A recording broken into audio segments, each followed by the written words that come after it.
Hi guys, ఈరోజు వీడియోలో మనం రీసెంట్గా నెట్ఫ్లిక్స్లో రిలీజ్ అయిన డామ్జెల్ మూవీ కథని చూద్దాం. ఇదొక రాకుమారికి డ్రాగన్కి మధ్య జరిగే కథ స్టార్ట్ చేయబోయే ముందు వీడియో ఓపెన్ చేసిన మీ అందరికీ ఒక చిన్న రిక్వెస్ట్ గైస్. మీరు వీడియో అంతా చూసేసాక మీకు కానీ ఈ కథ ఎంటర్టైనింగ్గా అనిపిస్తే, మా ఎక్స్ప్లెనేషన్ కానీ మీకు నచ్చితే ఒక చిన్న లైక్ చేసి మమ్మల్ని కాస్త సపోర్ట్ చేయండి. ఇక లేట్ చేయకుండా మనం కథలోకి వెళ్దాం. ఓపెన్ చేస్తే ఒక అందమైన రాజ్యం. ఆ రాజ్యం పేరు ఓరియన్. ఆ రాజ్యానికి ఒక మహారాజు. అయితే అదే రాజ్యంలో ఒక డ్రాగన్ కూడా ఉంటుంది. దానివల్ల రాజ్యానికి ప్రమాదం వస్తుందేమో అని ఆ రాజు కొంతమంది వీరులతో డ్రాగన్ని చంపడానికి వెళ్తాడు.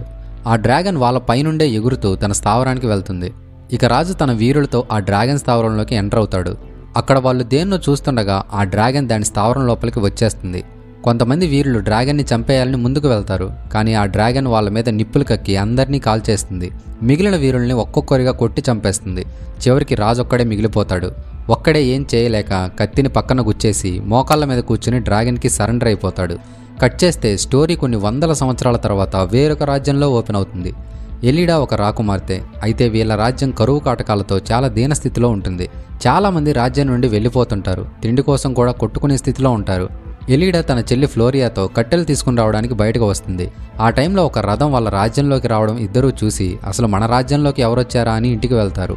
తీరా ఇంటికి వెళ్ళాక తెలిసిన విషయం ఏంటంటే ఎలీడా ఫాదర్ ఎలీడాకి ఒక పెళ్లి సంబంధం ఫిక్స్ చేస్తాడు. ఇంతకుముందు రథంలో వచ్చింది ఓరియన్ మహారాణి ఇసబెల్లా యొక్క మెసెంజర్. వచ్చిన మెసెంజర్కి ఎలీడా నచ్చుతుంది. ఎలీడా ఫాదర్కి కూడా ఈ మ్యారేజ్ అంటే ఇష్టమే. కానీ ఎలీడాకు మాత్రం మ్యారేజ్ మీద అంత ఆసక్తి ఉండదు. బట్ ఓరియన్ రాజ్యం అనేది చాలా రిచ్. సో పెళ్ళైతే ఆ రాజ్యం వల్ల వీళ్ళ రాజ్యానికి హెల్ప్ అవుతుందని, ప్రజల జీవనం బాగు చేయొచ్చని ఎలీడా ఫాదర్ ఎలీడాతో చెప్తాడు. సో తను కూడా కన్విన్స్ అయిపోయి మ్యారేజ్కి ఒప్పుకుంటుంది. ఇక అందరూ కలిసి ఆ రాజ్యానికి బయలుదేరతారు. ఓరియన్ రాజ్యానికి చేరువయ్యాక అక్కడున్న పెద్ద పెద్ద డ్రాగన్ విగ్రహాలను చూసి ఎలీడా ఫ్యామిలీ అంతా ఆశ్చర్యపోతారు. అండ్ ఎలీడా అండ్ ఫ్లోరియా కాస్త భయపడతారు కూడా. ఈ సీన్ చూస్తుంటే బాహుబలిలో అనుష్క మాహిష్మతి రాజ్యంలోకి ఎంటర్ అయ్యేటప్పుడు పెద్ద పెద్ద ఏనుగు విగ్రహాలను చూసి ఆశ్చర్యపోయిన సీన్ గుర్తొచ్చింది. ఓరియన్ రాజ్యం భూతల స్వర్గంలాగా ఉంటుంది. సిరి సంపదలతో రాజ్యం తొలతూగుతుంటుంది. అసలే మనోళ్ళు కరువు కాటకాలు ఉన్న రాజ్యం నుంచి వచ్చారు కదా, సో వాళ్ళకి ఆ రాజ్యాన్ని చూస్తే స్వర్గంలో ఉన్నట్టే అనిపిస్తుంది. ఒకతను వాళ్ళని రిసీవ్ చేసుకుంటాడు. రాజకుటుంబీకులందరూ పూజలో ఉన్నారని చెప్పి వాళ్ళని తీసుకెళ్తాడు. ఆ రాజ్యాన్ని, ఆ కోటని చూసిన వాళ్ళు ఐశ్వర్యం అంటే ఇలా ఉంటుందా అని ఇంప్రెస్ అవుతారు. వాళ్ళు ఉండడానికి ఒక గదిని ఇస్తారు. ఎలీడా అక్కడంతా పరిశీలిస్తూ బయటకు వెళ్ళగా అక్కడ మరో టవర్లో ఇంకో రాకుమార్తె కనిపిస్తుంది. ఎలీడా ఆమెను చూసి నవ్వుతుంది. ఆమె కూడా ఎలీడాని చూసి నవ్వుతుంది. కట్ చేస్తే రాత్రి సమయంలో ఎలీడాకి నిద్ర పట్టగా మళ్ళీ బయటకు వస్తుంది. ఆ సమయంలో తనకి దూరంగా ఉన్న కొండల్లో ఎవరో కాగడాలు తీసుకెళ్తున్నట్లు ఫైర్ కనిపిస్తుంది. ఆ టైంలో ఫ్లోరియాకి నిద్ర పట్టగా ఎలీడాతో మాట్లాడాలని వస్తుంది.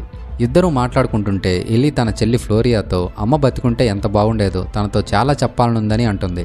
దానికి ఫ్లోరియా, అయితే మన పిన్నితో చెప్పుకోవచ్చు కదా, తను అప్పుడప్పుడు మనల్ని విసిగిస్తుందనే కానీ చాలా మంచిదనే అంటుంది. అంటే వీళ్ళమ్మ చనిపోయి ఉంటుంది. సో వాళ్ళ నాన్న ఇంకో పెళ్లి చేసుకుంటారు. కట్ చేస్తే నెక్స్ట్ డే రాజ్ కుటుంబీకులందరూ కలుసుకుంటారు. ప్రజెంట్ ఎలీని చేసుకోబోయే వ్యక్తి పేరు హెన్రీ. ఇసబెల్లా ఎలీ అండ్ హెన్రీని వెళ్ళి మాట్లాడుకోమని చెప్తుంది. ఇక ఎలీ అండ్ హెన్రీ మాట్లాడుకుంటూ వెళ్తారు. ఎలీకి హార్స్ రైడ్ చేయాలని అనిపించడంతో ఇక ఇద్దరూ కలిసి హార్స్ రైడింగ్ చేస్తూ వెళ్తారు. కట్ చేస్తే ఇసబెల్లా ఎలీ ఫాదర్తో మాట్లాడి వెళ్తుంది. ఆమె మాట్లాడి వెళ్ళిన తర్వాత అతను ఎందుకో డల్ అవుతాడు. అది గమనించిన అతని వైఫ్, ఏమైంది, మ్యారేజ్ ఫిక్స్ అయినట్టేనా, మన కూతురికి వాళ్ళిచ్చే ఎదురుకట్నం గురించి కూడా మాట్లాడారా, ఈ పెళ్లి మన కూతురికే కాదు మన రాజ్యానికి కూడా ఎంత ఇంపార్టెంటో తెలుసుగా అని అంటుంది. దానికి అతను, పెళ్ళైతే ఫిక్స్ అయిపోయింది, మన లైఫ్లో మనం ఎప్పుడూ చూడనంత బంగారం ఎదురుకట్నంగా ఇస్తామని చెప్పారని అంటాడు. దానికి ఆమె, మరింకెందుకు డల్లుగా ఉన్నామని అంటే, ఏం లేదులే అని అంటాడు. Ellie and Henry horse riding చేసుకుంటూ ఒక పెద్ద కొండ మీదకి వెళ్తారు. అప్పుడు ఎలీ హెన్రీతో, రాత్రి నేను కొండల్లో కాగడాలను చూశానని చెప్తుంది. దానికి హెన్రీ, అది ఒక పురాతన వేడుక, మొత్తం 3 వేడుకలు జరుగుతాయి, నిన్న రాత్రి ఒకటి జరిగిందని, ఇంకో 2 ఉన్నాయని చెప్తాడు. ఇద్దరూ మాట్లాడుకుంటూ ఒకరి గురించి ఒకరు తెలుసుకుంటూ కాస్త క్లోజ్ అవుతారు. లేడీ బేఫోర్డ్ ఇసబెల్లాతో కొంచెం క్లోజ్ అవ్వాలని తనతో మాట్లాడడానికి వెళ్తుంది. అంటే ఎలాగూ పెళ్లి వల్ల 2 కుటుంబాలు ఒకటైపోతాయి కదా, సో మంచి ఉద్దేశంతోనే మాట్లాడడానికి వెళ్తుంది. కానీ ఇసబెల్లా మాత్రం లేడీ బేఫోర్డ్ యొక్క ఫాదర్ గురించి, వాళ్ళ రాజ్యం గురించి తక్కువ చేసి మాట్లాడి, మీకు డబ్బు అవసరం, మాకు పెళ్లి కూతురు అవసరం, అంతేగాని పెళ్లి జరగడం వల్ల వచ్చే ఫ్యామిలీ మాకు అవసరం లేదని అంటుంది. ఈ పెళ్లి సంబంధం ఏదో తేడా కొట్టేలా ఉందని ఆమెకు అనిపించి వెళ్ళి ఎలీతో, ఈ పెళ్లి పెద్ద మిస్టేక్లా అనిపిస్తుంది, పెద్ద రాజ్యం, ధనవంతులు అయినంత మాత్రాన వీళ్ళు మంచివారిని అనుకోలేం కదా, మీ నాన్న కూడా ఏం మాట్లాడడం లేదు, పెళ్లి జరగడానికి ఇంకా చాలా సమయం ఉంది, ఇంకొకసారి బాగా ఆలోచించుకొని నిర్ణయం తీసుకోమని చెప్తుంది. ఆ టైంలో ఎలీ ఫాదర్ అక్కడికి రావడంతో లేడీ బేఫోర్డ్ అక్కడి నుంచి వెళ్ళిపోతుంది. ఎలీ కాస్త ఆలోచనలో పడిపోయినా కూడా తనకి హెన్రీ నచ్చడంతో తన పిన్ని మాటల్ని పట్టించుకోదు. అండ్ లేడీ బేఫోర్డ్ వాళ్ళ సవతి తల్లి కదా, ఆమె ఈ పెళ్లి చెడగొట్టాలని అలా చేస్తుందేమో అని ఫ్లోరియా అనుకుంటుంది. నెక్స్ట్ డే మార్నింగ్ గ్రాండ్గా పెళ్లి జరుగుతుంది. ఎలీ తన ఫ్యామిలీకి గుడ్ బై చెప్పి హెన్రీతో వెళ్తుంది. ఎలీ హెన్రీని ఇప్పుడు మనం ఎక్కడికి వెళ్తున్నామని అడగ్గా, నిన్న చెప్పా కదా ఒక పురాతన వేడుక అని, ఆ వేడుకలో మా పూర్వీకుల్ని గౌరవించడానికి వెళ్తున్నామని చెప్తాడు. ఇక ఇద్దరు ఒక పెద్ద మౌంటైన్ దగ్గరికి వెళ్తారు. ఎలీ చాలా హ్యాపీగా హెన్రీతో ఆ గుహలోకి వెళ్తుంది. అక్కడ ఇసబెల్లా తన మనుషులతో ఇద్దరికి స్వాగతం పలికి ఒక గోల్డ్ కాయిన్ ఎలీకి ఇస్తుంది. ఆమె ఎలీకి వాళ్ళ రాజ్యం యొక్క చరిత్రను చెప్పడం స్టార్ట్ చేస్తుంది. ఫస్ట్లో ఒక రాజు డ్రాగన్ని చంపాలని వెళ్తాడు కదా, అతనే ఈ రాజ్యాన్ని స్థాపించిన వ్యక్తి. ఆ రాజు ఈ ప్రదేశానికి రాకముందు నుండే ఇక్కడ ఒక రాక్షస డ్రాగన్ జీవిస్తుండేది. ఒకరోజు ఆ రాక్షస డ్రాగన్ రాజ్యం మీదకి వచ్చి చాలా మందిని చంపేయడంతో రాజు ఆ డ్రాగన్ని చంపేయడానికి వెళ్తాడు. కానీ ఆ డ్రాగనే అందరినీ చంపేస్తుంది. రాజు డ్రాగన్ చేతిలో ఓడిపోవడంతో డ్రాగన్తో ఒక ఒప్పందం చేసుకుంటాడు. డ్రాగన్ రాజుతో, ఈ రాజ్యంలో ప్రజలందరూ క్షేమంగా ఉండాలంటే నీ 3 కూతురుల్ని బలివ్వమని అంటుంది. సో ఇంకా రాజు రాజ్య ప్రజల క్షేమం కోసం తన ప్రాణమైన 3 కూతురుల్ని బలిస్తాడు. అప్పటి నుండి ఇప్పటి వరకు ఆ ఆచారాన్ని మేమే కొనసాగిస్తున్నామని ఇసబెలా ఎలీతో చెప్తుంది. ఇసబెలా హెన్రీ అరచేతిని కోసి ఆ తర్వాత ఎలీ అరచేతిని కూడా కోసి ఇద్దరి చేతుల్ని కలిపి ఇప్పుడు ఎలీ కూడా మన రాజు కుటుంబీకురాలని ప్రకటిస్తుంది. ఆమె ఎలీని నీకిచ్చిన గోల్డ్ కాయిన్ని లోయలో పడేయమని చెప్పడంతో ఎలీ ఆ కాయిన్ని పడేస్తుంది. వేడుక అయిపోవడంతో హెన్రీ ఎలీని ఎత్తుకుని తీసుకువెళ్తూ ఎలీని కళ్ళు మూసుకోమంటాడు. ఎలీ ఆనందంతో మురిసిపోతూ కళ్ళు మూసుకుంటుంది. హెన్రీ బ్రిడ్జ్ మధ్యలో ఆగి ఎలీకి సారీ చెప్తాడు. వీడేంటి సడన్గా సారీ చెప్తున్నాడని ఎలీ కాస్త షాక్ అవుతుంది. వెంటనే హెన్రీ ఎలీని లోయలోకి పడేస్తాడు. ఎలీ ఆ లోయలో పడిపోతుంది. ఒక్క క్షణం ఎలీకి ఏం జరిగిందో ఏం అర్థమవుదు. అండ్ ఎలీ పక్కనే చాలా గోల్డ్ కాయిన్స్ కూడా కనిపిస్తుంటాయి. అంటే తరతరాలుగా వాళ్ళు ఈ ఆచారం కొనసాగిస్తుంటారు కదా, సో చాలామంది రాకుమార్తెలనే ఇలా డ్రాగన్కి బలిచ్చేస్తారు. ఎలీ తనని కాపాడమని గట్టిగా అరుస్తుంటుంది. కాసేపు అయ్యాక ఎలీకి అర్థమైన విషయం ఏంటంటే తనకి జరిగింది పెళ్లి కాదు, తనని డ్రాగన్కి బలిచ్చారని అర్థమవుతుంది. ఎలీ అరుపులకి డ్రాగన్ నిద్రలేస్తుంది. పక్కనే ఉన్న గుహలో ఏదో వెలుతురు కనిపిస్తుండడంతో అక్కడేముందా అని ఎలీ ఆ గుహలోకి వెళ్తుంది. తీరా చూస్తే ఒక చిన్న పక్షికి నిప్పంటుకుని ఉంటుంది. ఎలీ వెంటనే ఆ పక్షి మీద మట్టి పోసి రక్షిస్తుంది. అయితే ఆ వెంటనే 100 కొద్ది పక్షులు అక్కడికి వచ్చిపడి చనిపోతాయి. అసలేంట్రా ఇది, ఇక్కడికి వచ్చి పడ్డానని ఎలీ భయంతో ఏడుస్తుంటుంది. డ్రాగన్ ఎలీ వెనకాలే ఉంటుంది. ఆ డ్రాగన్కి మాట్లాడడం కూడా వచ్చు. ఎలీ ఆ డ్రాగన్ని చూసి భయపడి దాక్కుంటుంది. డ్రాగన్ ఎలీని నీ పేరేంటని అడగ్గా నా పేరు ఎలీడా అని ఆన్సర్ ఇస్తుంది. ఎలీ డ్రాగన్ని నీకేం కావాలని అడుగుతుంది. అప్పుడు ఆ డ్రాగన్ నాకు కావాల్సింది నువ్వే అని ఎలీని పరిగెత్తమంటుంది. ఎలీ పరిగెత్తుతుండగా డ్రాగన్ తన మీదకి నిప్పులు కక్కుతుంది. ఎలీ డ్రాగన్ అటాక్ నుండి తప్పించుకుంటూ ఒక గుహలోకి వెళ్తుంది. ఆ డ్రాగన్ మళ్ళీ నిప్పులు చిమ్మటానికి వస్తుంటుంది. ఈసారి కానీ డ్రాగన్ నిప్పులు చిమ్మితే ఎలీ కథ ఇంకా ముగిసిపోయినట్టే. సో తను తప్పించుకోవాలని దారి వెతుకుతుంటుంది. అప్పుడే తనకు ఒక అమ్మాయి శవం కనిపిస్తుంది. ఆ అమ్మాయి ఎవరో కాదు, ఎలీ పక్క టవర్లో ఉన్న రాకుమార్తె. ఆ అమ్మాయిని కూడా ఎలీలాగానే డ్రాగన్కి బలిస్తారు. ఎలీ ఆ అమ్మాయి శవాన్ని చూసి బాగా భయపడిపోతుంది. పక్కనే ఒక చిన్న సందు కనిపించడంతో ఎలీ దాంట్లో నుండి తప్పించుకోవాలని ట్రై చేస్తుండగా డ్రాగన్ వచ్చి నిప్పులు కక్కుతుంది. ఆ నిప్పులతో గుహంతా నిండిపోయి ఎలీ దగ్గరికి నిప్పుల వరద వస్తుంటుంది. ఎలీ లాస్ట్ మినిట్లో ఆ చిన్న సందు నుండి అవతలికి తప్పించుకుని వెళ్తుంది. బట్ ఎలీ కాలుకు మాత్రం నిప్పుల వల్ల బాగా డ్యామేజ్ అవుతుంది. కాలు బాగా కాలిపోవడంతో ఎలీకి బాగా పెయిన్ వస్తుంటుంది. డ్రాగన్ ఎలీతో నువ్వు బాగా తెలివైన దానివే, తప్పించుకున్నావు, ఇంకా మనకి చాలా టైం ఉందిలే అని వెళ్ళిపోతుంది. ఎలీ డ్రెస్ ఫిట్టింగ్ కోసం ఒక కత్తిని అమరుస్తారు. ఎలీ ఆ కత్తిని పదును చేసి డ్రెస్ని కోసి గాయానికి కట్టుకుంటుంది. ఆ తర్వాత సువాసన రావడానికి పెట్టిన గ్లోబ్లో కాస్త నిప్పు నింపుకొని బయటపడే దారి కోసం ఎలీ గుహలోకి ముందుకు వెళ్తూ ఉంటుంది. అలా వెళ్తున్న ఎలీకి ఒక చిన్న సందు కనిపించి దాంట్లోకి వెళ్తుంది. అయితే అది నిటారుగా ఉండడంతో ఎలీ ఒక ప్రదేశంలోకి జారి పడిపోతుంది. ఎలీ దగ్గర ఉన్న లైట్ కూడా ఆగిపోతుంది. చీకట్లో పడి ఉన్న ఎలీకి కాస్త దూరంలో లైట్ కనిపించడంతో ఎలీ చిన్నగా అటువైపు వెళ్తుంది. కాకపోతే ఆ లైటింగ్కి ఎలీకి మధ్యలో పెద్ద లోయ ఉంటుంది. ఎలీ తన వెడ్డింగ్ రింగ్ని లోయలో పడేసి అవతలికి దూకుతుంది. కానీ అవతలి ప్లేస్ కాస్త ఏటవాలుగా ఉండడంతో ఎలీ జారి లోయలో పడిపోబోతుంది. కానీ ఎలీ డ్రెస్కి ఉన్న బటన్ బండకి చిక్కుకోవడంతో ఎలీ బండ చివర వేలాడుతుంటుంది. వెంటనే ఎలీ తన దగ్గరున్న కత్తిని బండ నెర్రెల్లో గుచ్చుతూ చిన్నగా పాక్కుంటూ పైకి వస్తుంది. ఆ రాళ్ళన్నీ కొన్ని విచిత్రంగా వెలిగే పురుగుల వల్ల అలా వెలుగుతుంటాయి. వాటిని చూడంగానే ఎలీకి ఒక ఐడియా వచ్చి తన డ్రెస్ని చింపి దాంట్లో కొన్ని పురుగుల్ని వేసి కాగడాలాగా చేసుకుంటుంది.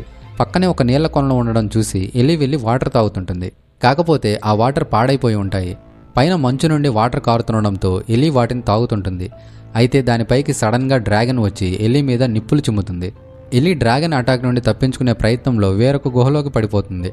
ఆ డ్రాగన్ ఎలీతో తప్పించుకున్నానని అనుకుంటున్నావా చిన్నారి, ఇంతకుముందు వచ్చిన వాళ్ళు కూడా ఇలానే అనుకున్నారు, కానీ అందరి ముగింపు ఒకటే అని వెళ్ళిపోతుంది.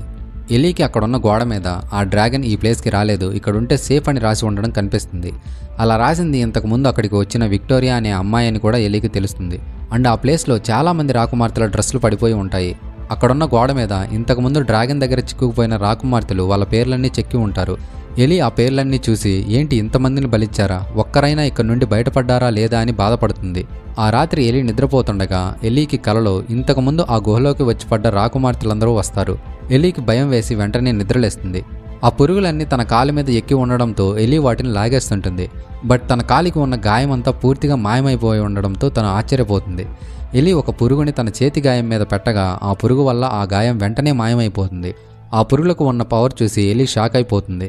ఇంతకుముందు వచ్చిన ఒక రాకుమార్తె బయటకు వెళ్లే దారిని గోడ మీద గీసి ఉండడం ఎలి చూసి క్రిస్టల్ రూట్ ద్వారా వెళ్తే బయటపడతానని తెలుసుకుని తన పేరును అక్కడ గోడ మీద చెక్కి ఆ రూట్లోకి వెళ్ళిపోతుంది. అలా వెళ్తున్నప్పుడు డ్రాగన్ సౌండ్స్ వినిపించి ఎలి బాగా భయపడిపోయి ఇంకా ఫాస్ట్గా వెళ్ళిపోతుంది. చివరికి ఎలి క్రిస్టల్స్ దగ్గరికి చేరుకుంటుంది. ఆ క్రిస్టల్స్ పైకి ఒక సొరంగంలా ఉంటాయి. అవి ఎక్కుతూ పైకి వెళ్తే తప్పించుకోవచ్చని ఎలికి అర్థమైపోతుంది. పక్కనే ఒక కిరీటం కూడా ఎలికి కనిపిస్తుంది. దాని మీద వి అని రాసుంటుంది. సో విక్టోరియా ఇక్కడ నుంచి తప్పించుకుందని ఎలికి అర్థమవుతుంది. ఆ క్రిస్టల్స్ వల్ల తనకి గాయాలవ్వకుండా చేతులకి కాళ్ళకి క్లాత్స్ కట్టుకుని పైకి ఎక్కడం స్టార్ట్ చేస్తుంది. సగం దూరం ఎక్కాక ఆ డ్రాగన్ వచ్చేస్తుంది. ఎలి కిరీటాన్ని యూజ్ చేసి పైకి ఎక్కుతుండగా దాని గ్రిప్ జారి కింద పడిపోతుంది. కానీ వెంటనే ఇంకొక క్రిస్టల్ని పట్టుకుని హ్యాంగ్ అయ్యి చిన్నగా మిగిలిన క్రిస్టల్స్ని కూడా ఎక్కేసి పైకి వెళ్తుంది. ఇంకేముంది, చివరికి డ్రాగన్ నుంచి తప్పించుకున్నానులే అని తను బయటకు వెళ్ళబోతుంది. కానీ తను శిఖరం మధ్యలో చాలా ఎత్తులో ఉంటుంది. తను చాలా ఎత్తులో ఉన్నానని ఎలి రియలైజ్ అయ్యి ఇంకా ఇక్కడి నుంచి నేను తప్పించుకోలేనేమో అనుకుని ఎలి చాలా బాధపడుతూ అక్కడే కూర్చుండిపోతుంది. కానీ ఆ టైంలో ఎవరో గుర్రాల మీద ఆ కొండ దగ్గరికి వస్తుంటారు. ఎలి వాళ్ళని చూసి సహాయం కోసం గట్టిగా పిలుస్తుంటుంది. కానీ ఆ టైంలో సడన్గా డ్రాగన్ అక్కడికి వచ్చి ఎలి మీద అటాక్ చేస్తుంది. ఎలికి భయం వేసి వెళ్ళి దాక్కుంటుంది. అక్కడ గోడ మీద ఇక్కడ ఉండడం కూడా సేఫ్ కాదని విక్టోరియా రాసి ఉండడం ఎలి గమనిస్తుంది.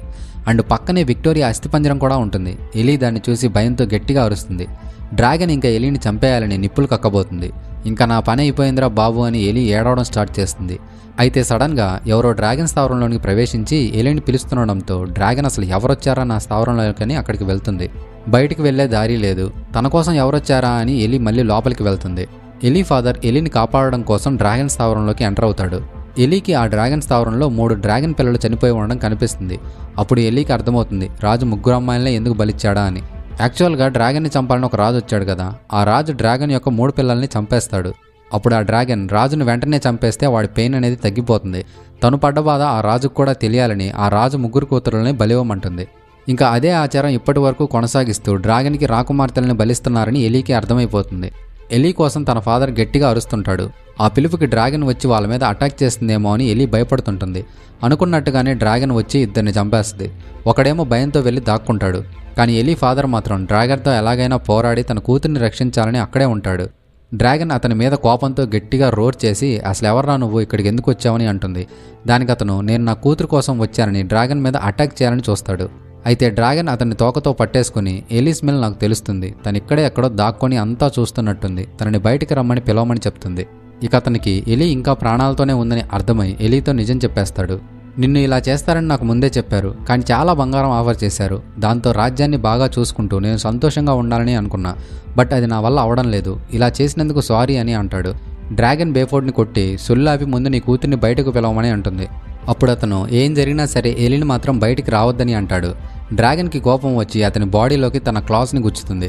డ్రాగన్ తన ఫాదర్ని చంపేస్తుందేమో అని ఎలి వద్దు అని గట్టిగా ఉంటుంది. ఆ సౌండ్ డ్రాగన్కి వినిపించి ఎలిని వెతుకుతుంటుంది. ఆ టైంలో ఇంతకుముందు ఒకడు దాక్కున్నాడు కదా, వాడి దగ్గర సౌండ్ రావడంతో ఇక డ్రాగన్ వాడి దగ్గరికి వెళ్ళిపోతుంది. ఇక ఎలి ఆ టైంలో తన ఫాదర్ దగ్గరికి వస్తుంది. అతను ఎలికి సారీ చెప్పి మీ చిన్నమ్మ అండ్ ఫ్లోరియా షిప్లో నీకోసం ఎదురు చూస్తున్నారు, నువ్వు ఆ రోప్ పట్టుకుని పైకి ఎక్కి పారిపో అని చెప్తాడు. ఇక ఎలి తన ఫాదర్ని కిస్ చేసి తాడు పట్టుకుని పైకి ఎక్కుతుంటుంది. డ్రాగన్ దాక్కున్న వాడిని కనిపెట్టేస్తుంది. బట్ డ్రాగన్కి ఎలి పైకి ఎక్కడం కనిపించి వెంటనే వాడిని చంపేసి ఎలి వైపు ఎగురుకుంటూ వస్తుంది. ఎలి ఆల్మోస్ట్ ఇంక పైకెక్కేసింది అనంగా డ్రాగన్ వచ్చి నిప్పులు కక్కుతుంది. అయినా కూడా ఎలి దాని నుండి తప్పించుకుని దాని స్థావరం నుంచి బయటపడిపోతుంది. ఒక గుర్రం ఎక్కి ఎలి పారిపోతుండగా డ్రాగన్ కూడా ఎలి కోసం బయటకు వచ్చేస్తుంది. ఎలి తెలివిగా డ్రాగన్ చూడకముందే గుర్రం దిగేసి ఒక రాయి కిందకి వెళ్ళి దాక్కుంటుంది. డ్రాగన్ ఎలి తప్పించుకుందని తెలిసి ఆ గుర్రాన్ని చంపేస్తుంది. ఇక డ్రాగన్ కోపంతో నిప్పులు కక్కుతూ తిరుగుతుంటుంది. అది చూసిన ఇసబెల్లా ఎలీడా వల్ల ఇలాంటి ప్రాబ్లం వస్తుందని నేను ముందే అనుకున్నా, దీన్ని ఎలాగైనా సరిచేయాలని అనుకుంటుంది. ఆమె తన సైనికులతో ఫ్లోరియా వాళ్ళు వెయిట్ చేస్తున్న బోట్ మీద అటాక్ చేసి ఫ్లోరియాని బలివ్వడానికి తీసుకెళ్తుంది. తను చిన్నపిల్ల, తననేం చేయొద్దని అడ్డం వచ్చిన వాళ్ళ చిన్నమ్మని కూడా కత్తితో పొడి చేస్తారు. నెక్స్ట్ డే మార్నింగ్ ఎలికి మెలకువ వచ్చి నిద్రలేస్తుంది. అంతా పీస్ఫుల్గా ఉండడంతో ఎలి ఇక అక్కడి నుంచి బోటు దగ్గరికి వెళ్తుంటుంది.